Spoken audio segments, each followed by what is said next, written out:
বোঝা গেল যৌবন বয়সে যে কাজ করা যায় সেটা না করলে বৃদ্ধ বয়সে আফসোস করবে, কিন্তু আফসোস করে কোনো লাভ হবে না। তাই যৌবন বয়সে আল্লাহর ইবাদতে নিমগ্ন থাকতে হবে, জ্ঞান অর্জন করতে হবে, নিজের জীবনটাকে মানে আদর্শভাবে গড়ে তোলার জন্য জ্ঞান অর্জন করা যুবক এবং যুবতীদের বড় কাজ।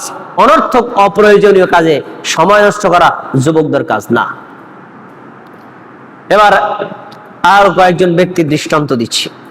বদরের যুদ্ধ যখন শুরু হয়, আব্দুর রহমান ইবনে আওফ রাদিয়াল্লাহু আনহু বলেন, যুদ্ধ করতে গেলাম, সারিবদ্ধভাবে দাঁড়িয়েছি। আমি দাঁড়াইলাম কাফেরদের বিরুদ্ধে যুদ্ধ করার জন্য। তখন আমি একটু ডানে তাকাইলাম, বামে তাকাইলাম, আমার সাথে আছে কারা? মানে যুদ্ধ করতে গেলে তো শক্তি লাগবে, আমার তো শক্তি আছে। পাশে যদি একজন নওজোয়ান পাওয়া যায়, হ্যাঁ, পাশে যদি কোনো শক্তি, তখন সাহসটা বেশি থাকে, যাক পাইলাম কাছে কাউকে। ডান পাশে তাকায় দেখি এক কিশোর বয়স্ক ছেলে, বাম পাশে তাকায় দেখি আর কিশোর বয়স্ক ছেলে, কোনো শক্তিশালী বীর পুরুষ নাই। আমি বললাম, কিরে বাবা, তোমরা যুদ্ধ করতে আসছো? হ্যাঁ আসছি। দুইজন ব্যক্তি, ডানে একজন বামে একজন, দুইজনের নামই মুআজ। একজনের নাম মুআজ আর একজনের নামও মুআজ। তখন এই দুই ব্যক্তি আমাকে বলছে, চাচা আপনি কি আবু জাহেলকে চেনেন? হ্যাঁ চিনি। যুদ্ধ শুরু হইলে আবু জাহেল দেখলে আমাদেরকে দেখাই দিবে। কেন? কাজে শুনেছি আবু জাহেল আমার নবী মুহাম্মদ সাল্লাল্লাহু আলাইহি ওয়াসাল্লামকে গালি দেয়। আজকে আমাদের মিশন হলো আবু জাহেলকে খতম করা, অন্য কাউকে নয়। আপনি দেখা হলে আমাদেরকে বলবেন। আব্দুর রহমান বলছেন, যখন যুদ্ধ শুরু হয়ে গেল, আমি ঘোড়ার ফাঁকা দিয়ে দেখাচ্ছি, এ যুবকেরা, ওই যে আবু জাহেলকে দেখা যাচ্ছে। যুদ্ধ শুরু হয়ে গেছে, তীব্র তরবাল চলছে। এই দুইজন যুবক বাস পাখির মতো আবু জাহেলের উপর ক্ষিপ্তভাবে আক্রমণ করে তাকে ঘোড়া থেকে ফেলে দিয়েছে। আক্রমণ করে তাদেরকে ফেলে দিয়েছে এবং কি তাদেরকে হত্যাও করেছে। দেখেন, এই যুবক দুইজন আল্লাহর নবীর নিরাপত্তার জন্য কাফের মুশরিককে একদম যুদ্ধের ময়দানে কতটা বীরত্ব প্রদর্শন করেছে। তাহলে বোঝা যাচ্ছে যুবকরা তাদের কাজ হলো আল্লাহর দ্বীনের জন্য এইভাবে নিবেদিত থাকা। একটা দৃষ্টান্ত আমরা পেলাম। আর একজন ব্যক্তির দৃষ্টান্ত নেন। আমাদের দেশের যারা কিশোর যুবকদেরকে দেখবেন, তাদের এখন বর্তমানে কাজই হচ্ছে মোবাইলে সাপ, লুডু, তাস ইত্যাদি খেলাধুলা করা, পাবজি গেম, বিভিন্ন গেম নিয়ে পড়ে থাকা, তাই না? আর বর্তমানে পাইছে তো বিশ্বকাপ ফুটবল, একেবারে 24 ঘন্টা এটা নিয়ে পড়েছে। রাতে ঘুমায় না, সারা রাত খেলা দেখে, আর দিনের বেলা এটা নিয়ে চর্চা করে। এই হলো যুবক। অথচ এই যুবকের বয়স 25 বছর, 26 বছর, 30 বছর, আর জীবনের কোনো লক্ষ্য নাই। এরা মানে লক্ষ্যহীন ভাবে চলাফেরা করছে। যুবক, তোমরা একজন ব্যক্তির দৃষ্টান্ত নাও। আজকে তুমি মুসলিম বলে পরিচয় দাও, তোমার বাপ দাদা 14 গোষ্ঠী মুসলিম।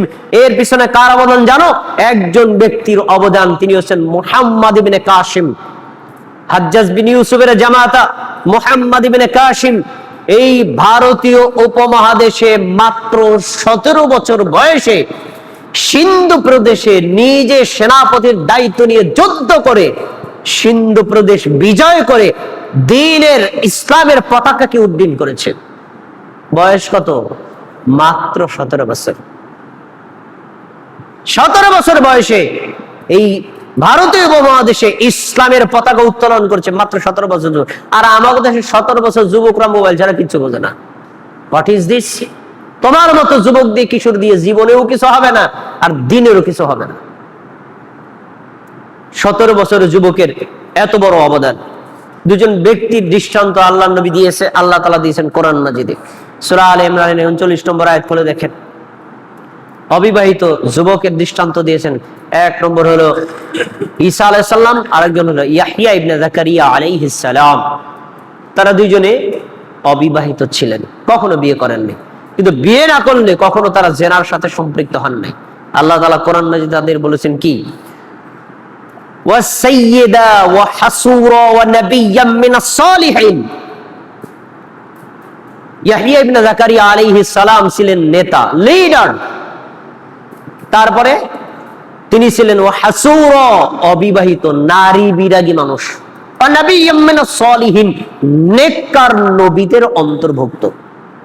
তাহলে তারা যুবক ছিল, বিবাহ করেন নাই, কিন্তু তারা আল্লাহর অন্যায়ের পথে লিপ্ত হন নাই, নিজেকে আল্লাহর আনুগত্য করার মাধ্যমে আল্লাহর নবী হয়েছেন। ভাইয়েরা আমার, তাহলে বোঝা যাচ্ছে যুবকদের অনেক মূল্য ইসলামে আছে। তারা যদি নিজেদের জীবনের সব এর মূল্য বোঝে, তাহলে ফুটবল, বিশ্বকাপ, ক্রিকেট এইসব আজে বাজে সময় নিয়ে কখনো তারা মরে পড়ে থাকবে না, বিমর হয়ে থাকবে না। এগুলো বাদ দিয়ে তারা লেখাপড়া করবে, জ্ঞান অর্জন করবে দুনিয়া সম্পর্কে, দিন সম্পর্কে, এবং আমল করবে। নিজেরা সাধ্যমতো দিনের জন্য আল্লাহর রাস্তায় মানুষকে দিনের দাওয়াত দিবে। যদি এটাই তারা করে, তাহলে তারা হবে আদর্শ যুবক। দুনিয়াতেও তারা শান্তিতে থাকবে, পরকালেও আল্লাহ তাদের জন্য জান্নাতের পথকে প্রশস্ত করে দিবেন। আবার এই যুবক যদি বিপদে যায়, তাহলেও ভয়ঙ্কর পরিস্থিতি রয়েছে। এজন্য আমাদের সন্তান যারা কিশোর, যারা যুবক, তাদেরকে এই ভয়াবহ সামাজিক ধর্মীয় অবক্ষয় থেকে ফিরিয়ে রাখা আমাদের দায়িত্ব।